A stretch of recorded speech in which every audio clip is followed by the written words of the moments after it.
Good afternoon, and thank you for attending our Merge presentation. So we have a new title for this presentation, this hour-long that we have together, called When Rivers Move, Riverland Conservation and Prioritization for a Changing Climate. We feel strongly that presenting together will inform and inspire the conservation community that's here today, and hopefully you will take this information out to your communities and partners and work with them to inspire them. We want you to think big and take action to protect and restore riverlands, to build flood resilience and mitigate impacts of climate change. In my opinion, in our mutually beneficial relationship with the Rivers Program and Vermont Housing Conservation Board, but today we're going to talk specifically about the relationship that conservation members have with DEC Rivers Program, our work is for the greater good. I'm just going to give a quick introduction to who we have in front of us today. Haley Colding, to my left, is the Southeastern Vermont Conservation Manager for Vermont River Conservancy. Mike Klein is a former river scientist with the Department of Environmental Conservation Rivers Program. And Shannon Pitlick is also a river scientist, and she runs the DEC River Corridor and Wetland Easement Program. And myself, Erin DeVries, I'm the Conservation Director for Vermont River Conservancy. Thank you for joining us this afternoon. First up is Haley and Mike. They will be presenting on our prioritization methodologies. Thank you, Erin. So at this point, VRC is about 3 decades deep in conserving rivers and connecting and restoring them. We have work that ranges from public access sites to all sorts of flood resilience and ecological protection. So if we look up here on this slide, the top 2 images are examples of our River Corridor Easement Program, where we work with landowners who own land along a river, and they agreed to put perpetual legal protection on the river's right to be a river, to move, to change, to accept floodwaters and accept sediments, and not to be managed in ways that would prevent or take away those natural river and floodplain functions. We've had some sites that involve active restoration, like the map on the bottom left, that was a junkyard until Vermont River Conservancy cleaned it up and put an easement on the land. And we also have projects to protect special natural communities, headwater forests, and other river and floodplain functions throughout the watershed, not just in those floodplain areas. So over 30 years, we are aware of what our partners at VCD just presented, which is that all of those rivers and floodplains, all of those riparian areas, those are highest priority areas in Vermont for conservation, all of them. So for the first 30 years, luckily we had some bounding box around our work, which was who owns the land, who's willing to conserve it, and who's willing to partner with us. But what we experienced is that especially last July during the intense flooding episodes that hit this state, we've seen a huge change in willingness and in desire to participate in river conservation. So we've been asking ourselves much more than we ever had to ask before, how do we prioritize which projects we take on? How do we pursue projects more proactively, especially in this time and place when people are probably going to be more receptive to those overtures of conservation? So we've been working internally and especially with the expertise of Mike Klein, our board member, to come up with a priority for looking at existing data and be very, very strategic about where we're taking those projects on. Can everyone hear me? Thanks. After these the disastrous floods that we've been having in Vermont. Thank you. Oh. All right. Actually, Haley, will you do me the favor of clicking? I'm going to get all backwards here. After these disastrous floods, river scientists and engineers have been asked over and over again, why this much damage? Why are we seeing our rivers to be so unstable? What are we going to do to reduce our vulnerability going forward? after a series of floods in the 1990s, a handful of us went and took some courses to learn about fluvial geomorphology, which is the relationship between the land and the water. And we wanted to learn about what practices that we can do to address this instability, to restore the natural stability of our rivers. And so we came back to Vermont, and in no lack of hubris, we decided we would rebuild some of these unstable rivers, these rivers that blew up in these floods that we had in the 90s. And we got some big dollars, and we hired a lot of yellow machines, and we went out and we rebuilt rivers. I was the guy sitting on the bank of the river with a calculator doing cut and fill calculations to put on grade stakes, to direct the machines on how much to cut and fill to get exact slopes on ripples, pools, glides, and runs. And we would measure them. And after these projects were over, we had some big floods, and all of it was washed away. We failed. But we learned a lot in those failures. And I wrote these things down so I wouldn't forget them. But this will be the last things that I read. We learned a few things. We learned that you can't just fix channel geometry. You can't just fix the depth and width of a river, the exact radius of curvature of the meander, without first understanding stream processes that are working at the watershed scale. We didn't know anything about the upper watersheds of these streams that we worked on. That's why we failed. The second thing is, without functioning floodplains and room for the river to move, we will never achieve the values of naturally stable rivers, the flood resiliency, the habitat for biodiverse streams and rivers and wetlands and floodplains, and the water quality goals that we have. Third, the only thing that didn't fail in our big yellow machine river restoration projects was the long-term protection that we secured in the corridor of land along the river. I sat on the Trout River in Montgomery overlooking all of our undone work, and my boss at the time said, "Are you discouraged? Do you still want to do this?" And I said, the only thing that worked is the agreement to let the river do its thing. And that's what we have to do. We have to build a program centered on protecting rivers. So we went back to Waterbury. That's where we were at the time before Irene. And our director gave us the green light to bring river engineers, river scientists, floodplain managers all together into one program in Vermont and start a rivers program centered on river protection. And we decided that the first thing we needed to do was large-scale geomorphic assessments of our rivers. We had to understand these processes working at these larger scales. So we devised a stream geomorphic assessment program where we studied our river watersheds using all the remote sensing tools we could get our hands on to understand the meander geometry, the changes in hydrology, all the various factors that we could figure out with existing data.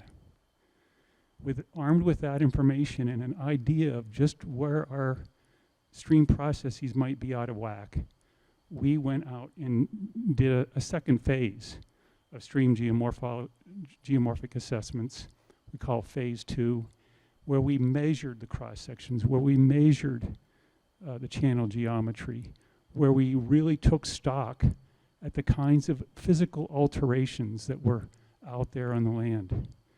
And what we learned was that there was a very, very similar story that was unfolding in all of our assessments across Vermont.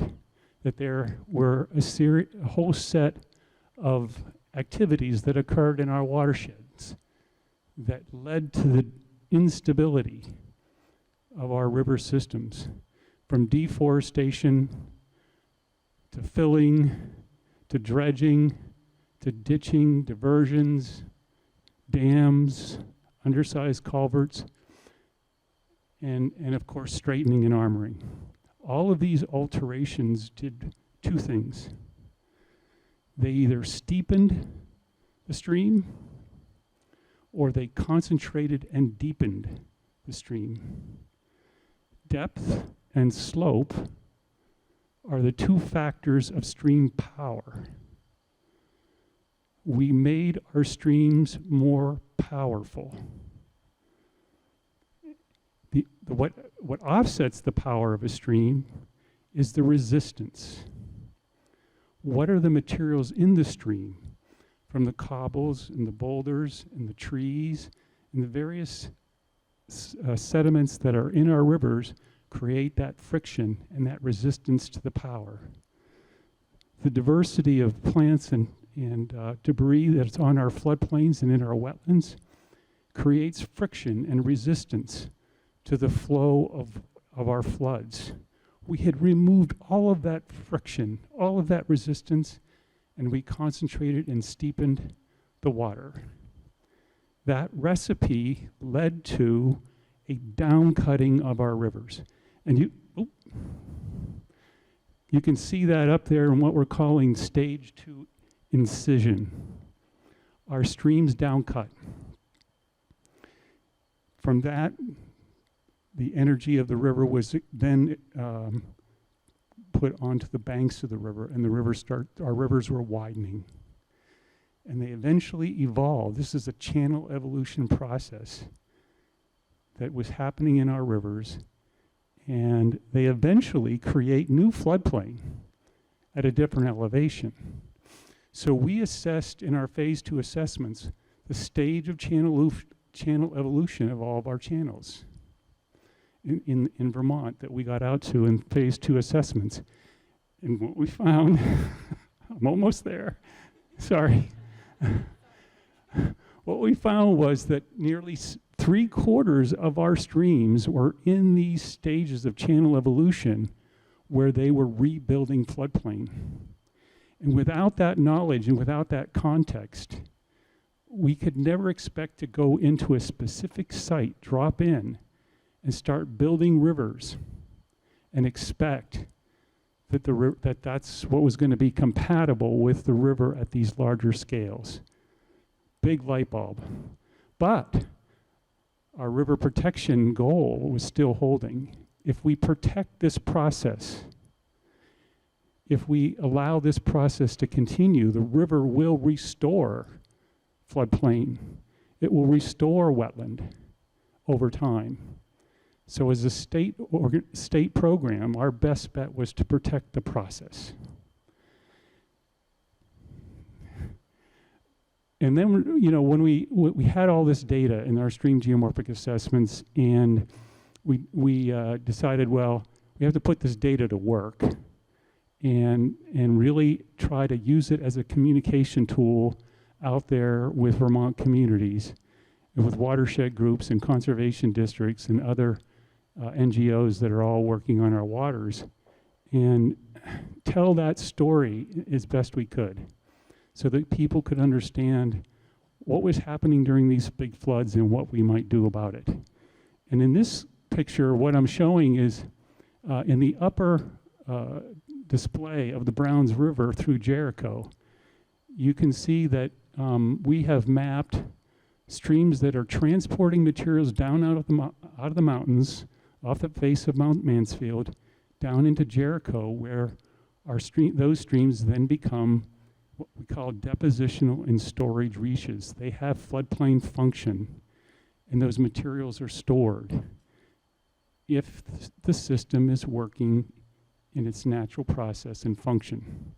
What I'm showing in the lower picture is what the real deal is today. Those red and orange reaches are depicting river reaches that are downcut, incised, and evolving. and they are currently transport streams. They aren't depositional. There isn't the level of storage. Well, what happens when you deny a river these pockets of storage is that material builds up and builds up and builds up until finally it can't be transported. And so when you see after a flood these huge dumps of sediment and debris, that's finally the river giving up. And when when those huge piles of sediment and debris do finally load, that leads to more erosion because the river now has to work around that deposition. So what we then have to realize is Thank you for the dramatic segue. We have to realize that these are connected systems and that connectivity is the key to making our strategic choices about what we protect and what we restore. I know that after last year's flooding, I was still hearing people call for going out and stabilizing banks or digging out sediments and dredging reaches. But we have to remember that when we're seeing these excessive erosion or deposition processes, especially the erosion, we need to think on not just a local scale, but up and down through the watershed and realize that this might actually be an indicator that we're missing some of those places where natural depositional processes should be occurring. And if we're thinking from that connected lens and we're preserving places where either those processes exist currently or where we can expect them to re-evolve over time, that's going to allow us to bring back that connectivity that our landscapes depend on and to become more resilient in a holistic way. How do we find those sites? Well, we use the data, and Mike is going to talk a little bit about the existing data sources that we rely on. Yeah, I mentioned the river corridor plans that we developed, and I was as the author of that protocol. I was quite proud of it when we came out with it because we were really directing the practitioner of what are all the practices reach by reach that we could implement to bring that system back into balance, that stream equilibrium. But we still really weren't looking at all the reaches together. And so while there is tremendous good information in those river corridor plans, and you're getting the benefit of that field assessor that was out there looking at it, what we were finding with our river corridor plans is that they said protect everything. Because once you get to the conclusion that your river's downsized and it's evolving, you want to protect that process, your recommendation is going to be, let's protect it. That should be our number one priority. So the practitioner opens up the river corridor plan and sees the list of reaches, and it's protect, protect, protect, protect. That's great. We should protect all of our river reaches. But if we're trying to be strategic, if we're trying to understand where we can really focus on that storage and deposition process, which is what we're lacking, where do we look? And that's when we decided to go back to the raw data and devise a way, and this is what we're going to go through, devise a way that we can take fresh eyes on a set of data from the phase 2 assessments and the phase 1 assessments that can indicate where this storage process, if it were to happen in certain given reaches within the stream network, would benefit the stream network systemically. And again, all the values that we're looking for. So we are working on a method right now. I would say we're in the beta version, where we're going back to the stream geomorphic assessment data. We're coming up with a list of key storage reaches that we think should be a priority. Then we're going to the river corridor plan to see what the field experts thought.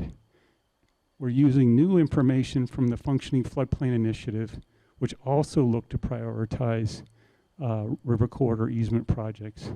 And then finally, we're looking at the parcels themselves to better understand feasibility and the size of the parcel where these processes can play out fully as a way to rounding out our priorities. And then finally going into the field to verify.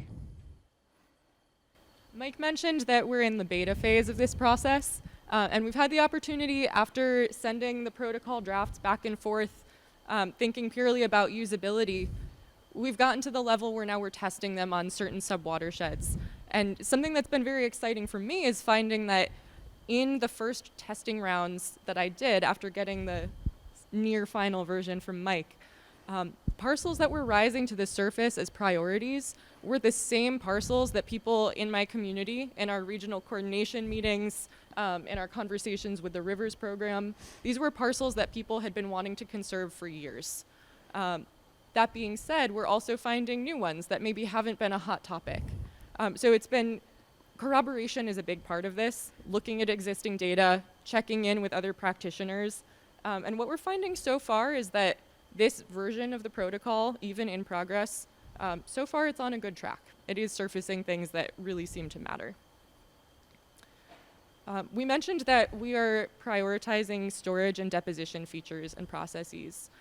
If this was a longer presentation, we could talk more about how those work and why certain indicators on the landscape are the clues that they are. But we at least wanted to give some visuals, be it in maps or in photos. So take this as a quick run through. Know that we'll have time for questions at the end. And if you have more detailed questions about how these processes are working, there are certainly people willing to talk about this with you for a long time afterwards, all of us. One priority area that we look for is a place where a stream goes from a higher to a lower gradient. So where it becomes suddenly less steep, and we expect sediments to drop out. Another place where we try to focus on is places what I call backwater reaches. This is where the river naturally goes from a lower gradient to a steeper, higher gradient. Think of the rock gorge. In this picture, you're seeing the gorge in Stocksboro in Addison County, where Lewis Creek backs up against a gorge there near the town park.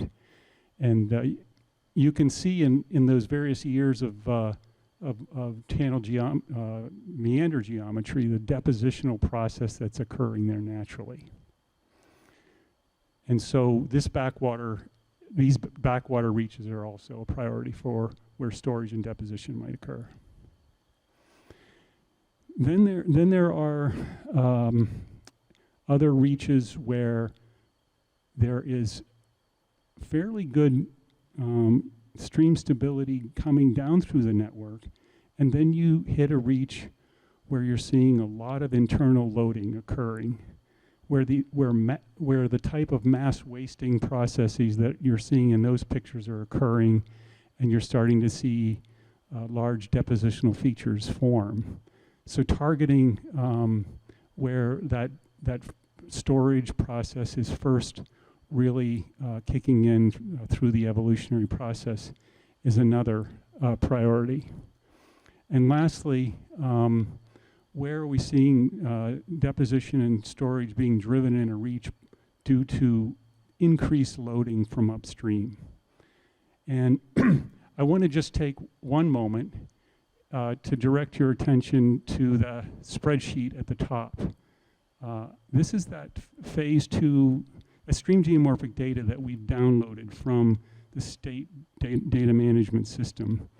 And we've devised a methodology to pull what I think are about 30 different parameters out of that and arrange the data so that the practitioner using this method can see data from upstream to downstream.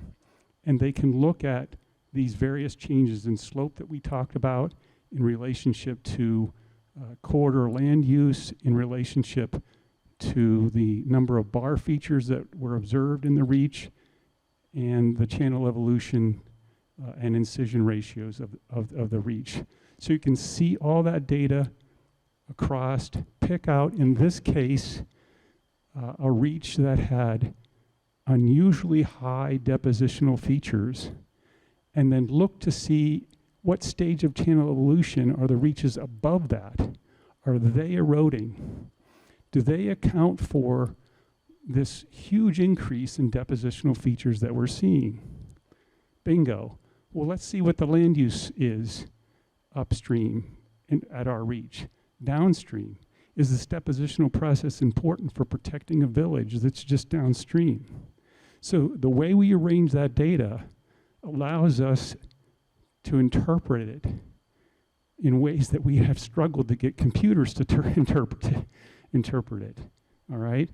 And I think that's the key to this process is through the protocol that we're writing out, we hope that people can pull this data out and learn to interpret it in ways to say, this reach is unique from a storage and depositional standpoint, and let's put it on our list. There's one other process indicator that seems especially important to highlight in a room where many people are working in forest conservation, which is the low gradient headwater system, beaver flowages, for example. So a lot of our towns and agriculture have been situated in those broader valleys. A lot of the river corridor easements that we're implementing are not on forest lands. They're in open lands and ag lands and yards. But for partners in conservation who are looking at forested areas, maybe nestled within those forests, you might find these really beautiful beaver meadows, these headwater streams, these places where there's a mosaic of changing features in the landscape that are so important for hydrological connectivity and for attenuation of the flood risks downstream. They're also very easy stories to tell when it comes to, getting people engaged with the work. They're important for water quality and habitat, but they are very much involved in the larger geomorphic system. I think that Mike did a pretty good job already talking about how we go from having these processes and indicators in mind to finding them and rooting them out in the data. But just to recap, we have this stream geomorphic assessment data that's organized upstream to downstream, reach by reach. And by looking at the measurements of channel width, channel slope, valley width and valley slope, confinement type, counts of depositional features, and so many other pieces of data, we are able to predict where we're going to be seeing some of these features on the slides that we just presented, and where they're missing but could be expected based on the valley form. So we have, at this point in our draft methodology, a list of a handful of reaches at that subwatershed scale where we think we might have a better chance of protecting a storage process. Then we go to some of these other tools and data reduction that we have in the state. Go to the river corridor plan. A trained fluvial geomorphologist was paid to go out and put his or her eyes on that reach and say, this is what's happening here. And I think it's a good way to verify what we saw in the raw data ourselves, and maybe even pick up a reach that we didn't see, that those field observations picked out. If we're in the Champlain Valley, we can also turn to the data that's been produced for the Functioning Floodplain Initiative, where one of the priority projects that that we tried to capture in that was priority river corridor easements. And the value of some of this data is it gives you a real measure of how much lateral space is still available to the river. Some of the LIDAR and some of the land use land cover data that is now available at the scale that's available will give us a really good read of how much room is available to the river within its river corridor to get to that stable geometry and floodplain. And we also look at the degree of protection that already exists for that particular reach. And so that's another way to validate our list of streams. From there, we move on to looking at some of these priority reaches and trying to find large parcels that might be suitable for conservation and restoration goals. This is a case, especially when we're using a river corridor easement, where size does matter, and having a larger area protected just makes sense, given the investment and time and resources that make an easement happen. The bigger the floodplain area, generally the more sediment and floodwater attenuation we're able to accommodate. This is also a stage where we can go further and we can look at some of the existing data layers to understand some of those overlapping conservation goals. And we have a second half of this presentation, so I'm going to speed through this part a little bit.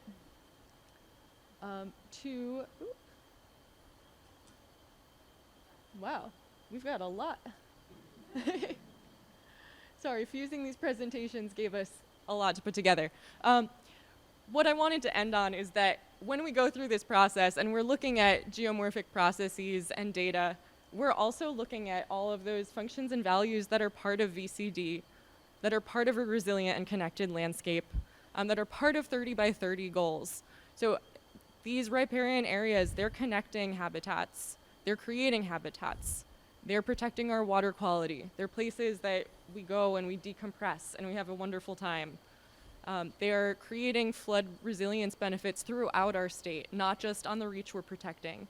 And this is a method that, for us as a river conservancy, is helping us prioritize our work in the river corridor easement sense, but it's also something that really dovetails with the broader work that we're doing in this community of practice today. I'm going to pass now to Shannon Pitlick and Aaron DeVries for the next phase of the presentation. And give us about 10 seconds. Yes, yes. Cheer, cheer. Yes.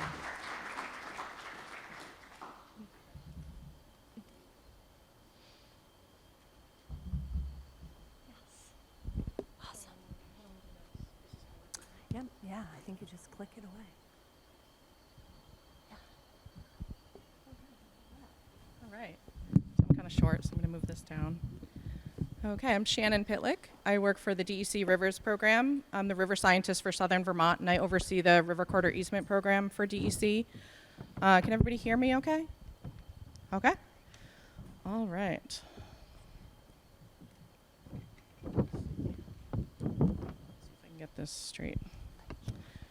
Okay, so our River Corridor Easement program was established by Mike in around 2007 and 2008 with a number of different partners, including the Vermont Agency of Agriculture, Forest Parks and Recreation, Fish and Wildlife, all sat around a table and decided, how we were going to work to try to prioritize river function in a working landscape.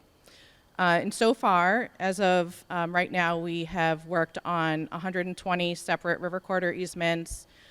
We've conserved about 3,100 acres of river corridor and floodplain, and that adds up to about 75 stream miles within the state of Vermont. So this is a unique program. I think this is the only one in the country where we actually prioritize stream function and work with individual landowners to conserve and protect those values. And the funding source for these is usually water quality funds.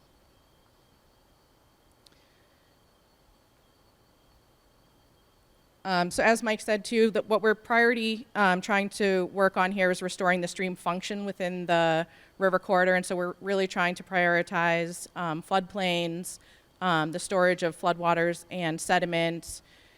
Sometimes we're working to reduce flood hazards downstream, so a lot of times we're doing easements to conserve and restore that floodplain function upstream of developed areas.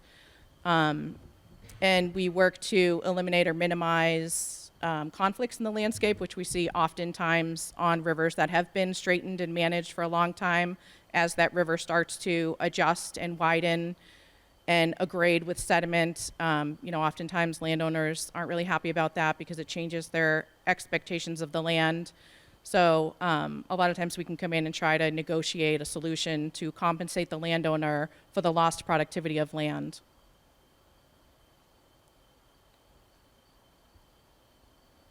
All right, and then the different components of the river corridor easement, we start with the river corridor, which is the area that the river needs to migrate within. So it's the bird's eye view looking down on a river, how wide a river would need to meander within the landscape.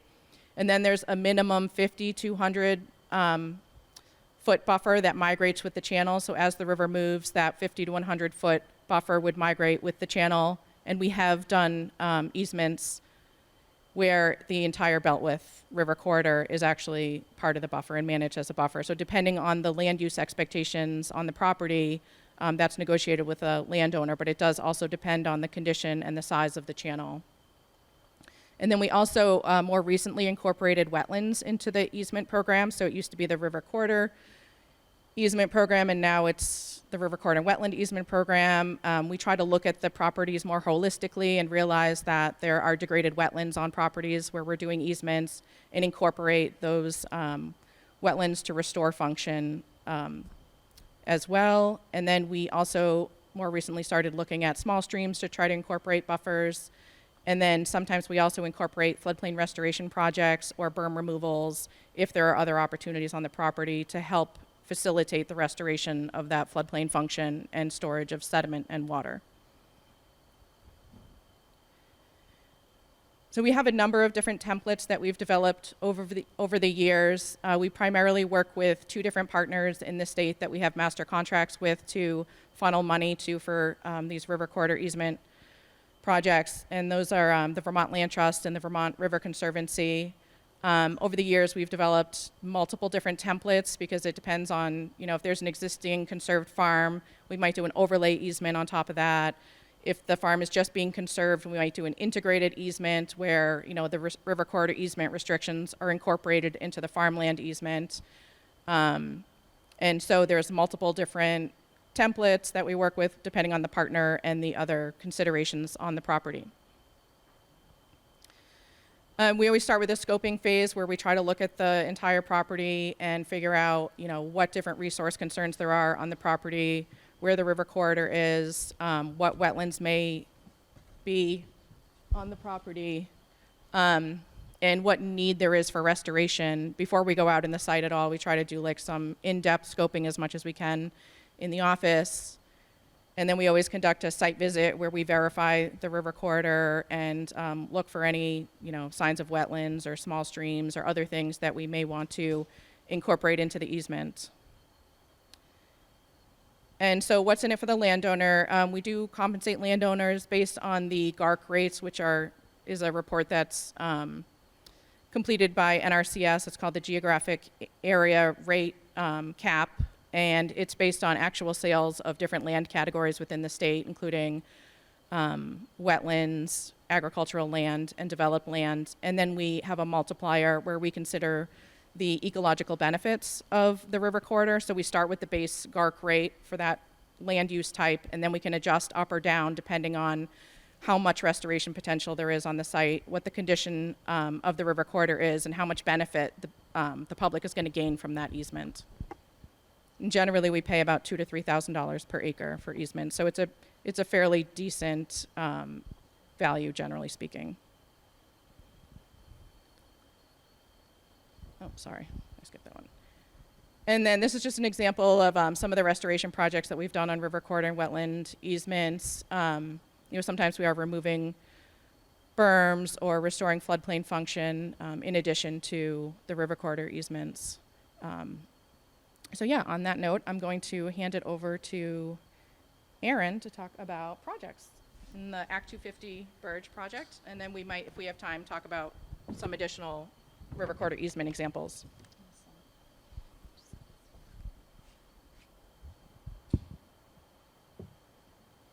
Thank you, Shannon. Ooh. I want to just add a little bit. Can you all hear me? No.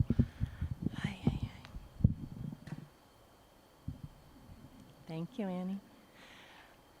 Thanks. How about now? Yes, great, thank you.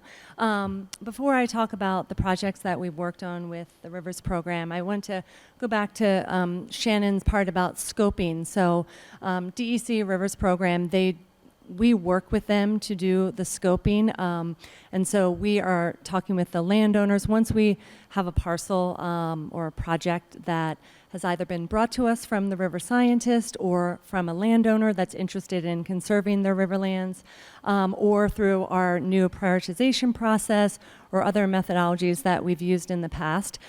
We work together on a desktop review using all the maps and river corridor plans, talking with DEC river scientists to see if this is really a project that we want to adopt and take on and implement that project. And with that, we go out and we are communicating with the landowner about what this is all about. Why do we want to protect the river corridor and potentially wetlands associated with their property that they've been either farming, haying, or just a private landowner who's kind of curious about how to conserve those lands and protect our waters. And so there's a lot of back and forth. There are site visits, not just one, but sometimes multiple site visits with the landowner out walking on the land. And that's where the river scientist and Vermont River Conservancy and Vermont Land Trust work with the landowner to kind of create that boundaries edge and again talk a little bit more about why we're doing this work. And then as Shannon mentioned, they have a calculation tool and a multiplier, and then they come back, DEC comes back to us and says, hey, we have this landowner payment and it's this for this amount, and then VRC goes out and negotiates that agreement and puts together a purchase and sale agreement. So from the point of it becoming a project that we would like to implement and create a conservation easement on, to getting that purchase and sale agreement, to doing all the other things that I'll talk about in some of these projects, it's about a 2-year time commitment. So there's a lot of patience that is needed from everyone, all our partners and the landowners, and that can be complicated and frustrating. And I could talk for a while about landowners and myself being frustrated with projects that are just taking a while for no one's fault, but just it's a time commitment and a real process because we want to get it right, because these conservation easements are in perpetuity, which is forever. And we don't want to amend easements. That's a big hassle. Okay, so now to projects.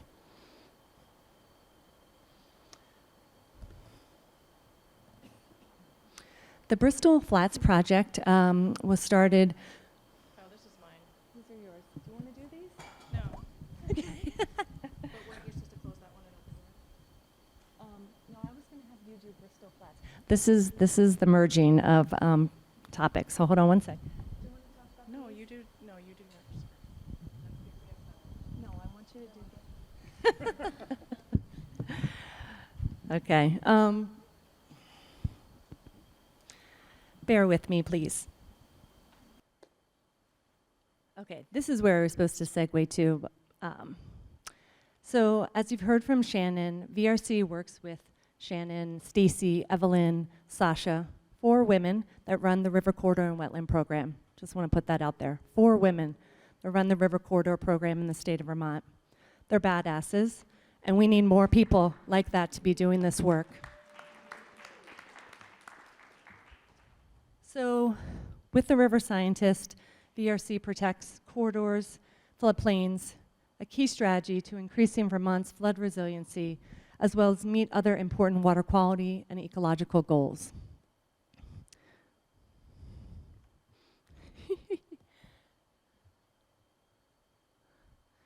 This is a project I want to talk about that's near and dear to me. It's one of those never-ending projects, way beyond the 2-year time period. This project is located in downtown Brattleboro.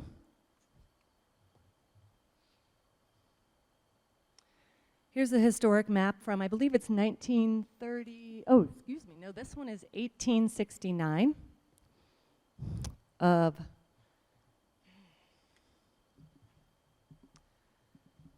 this Rosasimo property in downtown Burlington along Whetstone Brook.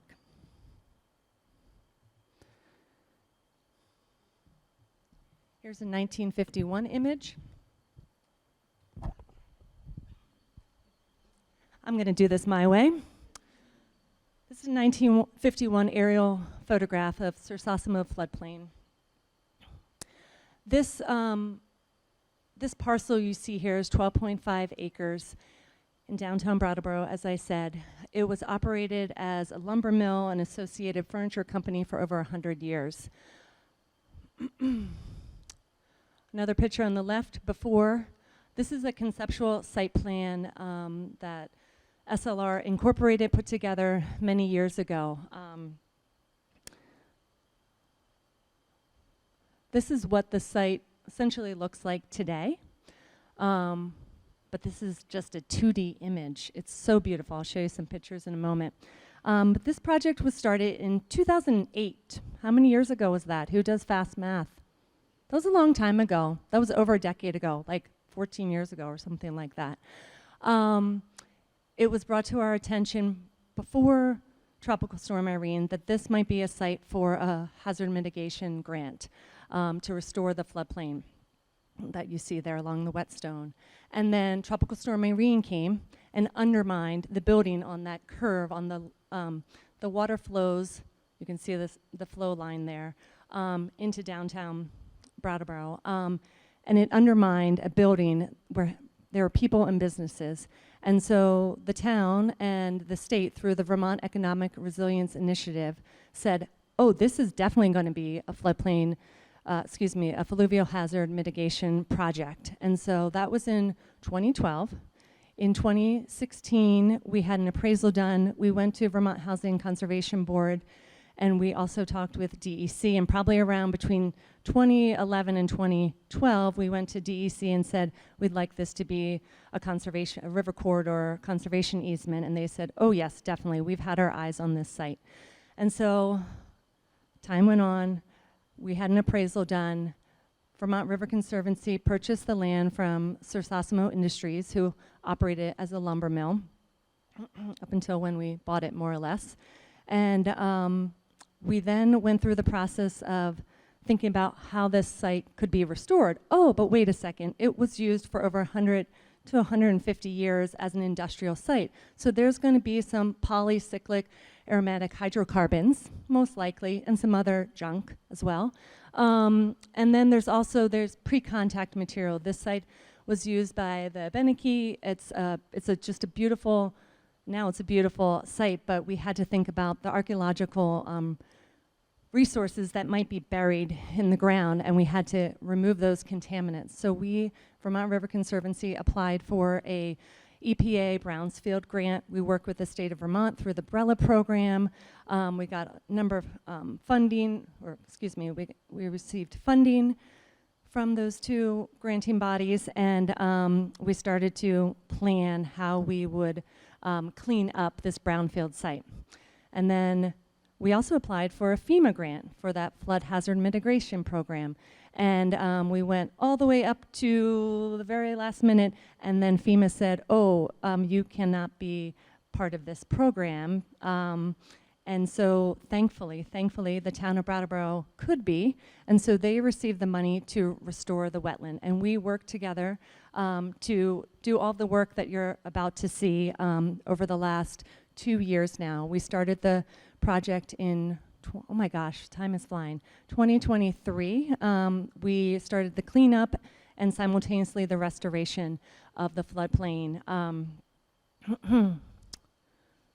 So this is, we had an event here, kind of a media event right before the trucks were about to start doing some real big digging, removing about 50,000 cubic yards of material from the site. We also over-excavated so we could bury some of the urban soils that were below the level to allow those soils to be buried on the site. So we over-excavated, buried those soils, then put the clean soil over on top, and did a lot of soil dirt movement and removal. So this is I just think this is a cool picture. Before things got underway. This is the Whetstone Brook. So is there a little pointer? There is, woo! Here, where you can see the trees are planted, was a berm, the length of the floodplain there, that was removed. That was a lot of the material that was taken off of site and moved around the property. But the river couldn't access its floodplain, and that's why we had to restore it, so that could protect downtown Brattleboro. These projects need to be happening all over the state, and they are happening all over the state. So here's just some of the trees being planted. A great nursery from, I want to say Schenectady, New York, grew trees for us for 2 years because they knew this project was happening. And so they brought us some really beautiful trees and shrubs, magnificent trees and shrubs. Sycamores being one of them, which is one of our favorite floodplain trees. So not only is this going to be any day now, when the governor signs the document that says that we can conserve this land, which hopefully will be very, very soon, this will be a river corridor and wetland conservation easement in addition to being a public access conservation easement. And that public access comes from funding through Vermont Housing Conservation Board. So it's the first tri-held conservation easement that I know of in the state of Vermont, which I think we're all really excited about. And there comes with there's challenges to managing those kind of two easements essentially made into one. But we're doing a good job at it, I think. Here's just some people from Greenfield, Massachusetts. They heard about this project and they want to be doing these type of projects in Massachusetts. So they came up from Greenfield, not too far from Brattleboro, and spent about half a day with Haley and I and Roy Schiff, who was the design engineer. This gentleman works, he is also a fluvial geomorphologist, and he works in Massachusetts and Vermont, and he's looking at working with a lot of communities to do these type of projects. And so we were just enjoying our time talking about all the kind of wonderful things coming out of this project, and another one that we went to just upstream on Whetstone Brook. And so this was taken last, I think, Wednesday or Thursday. This is the site. It's gorgeous. The community came together and said, we want to protect this willow tree, which I think I have another shot of it. This is an ADA accessible trail. On Friday, I talked to the town manager, Brian Banyan, who is also a rock star. He's my best buddy now. And he said there was a guy out here on a hoverboard on Friday. So he's like, I think the ADA is working because he used his hoverboard. This is the wetland that was restored. There are some rocks here to demarcate the 100-foot buffer. So we said, no, 50 feet is not enough. We need 100-foot here. There are some informal pathways that have started to form and actually were created for, again, public access to the Whetstone Brook there. I guess that's my last slide for that one. Oh golly. This could not have been done without many, many, many partners having a lot of patience. And I want to say, so this is called Sowing Seeds Conference.